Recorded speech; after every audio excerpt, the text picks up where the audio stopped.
The way we view COVID-19 today is very different from a couple of years ago. And while many people may have put the pandemic behind them, we've come to Memphis to meet with a group that is still doing outreach efforts with the vaccine to get a firsthand look at the front lines of COVID-19 in 2023.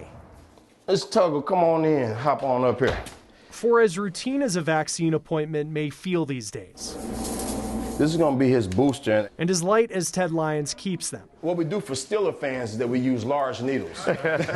he is serious about making sure we know this work is still important. You're in media, you know, it lasts 2 cycles. If it's not on the news cycle, the last 2 times you watch the news, they're not thinking about it anymore. Ted and his wife, both pharmacists, launched this clinic in 2021. And we really went all 10 toes in and used our 401ks, everything, said we're going to start this clinic.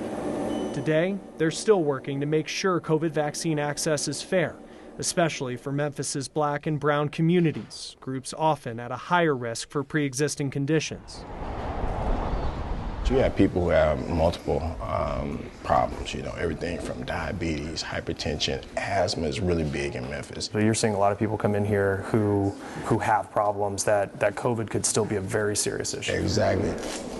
Do you still worry about COVID? Yeah, because I had a brother that died from it. I'm sorry to hear that. Yeah, I had a brother that died from it 2 years ago, so yes, it's important. Loss may drive Stephen Tuggle to get his shots, but much of Ted's work is vaccinating people at outreach events. This is the battery packs, they run them. These battery packs last 12 hours. In 2023, portable freezers like these make it easy to transport doses to areas that don't have easy access to pharmacies. And we have to go to where people are. And that's why we started this, where we wouldn't be just a brick and mortar clinic, but we'd be primarily mobile.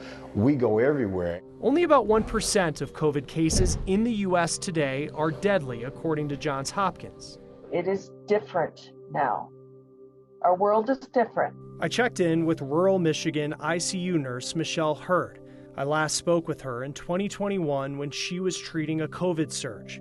Then she told me most of her patients wouldn't survive.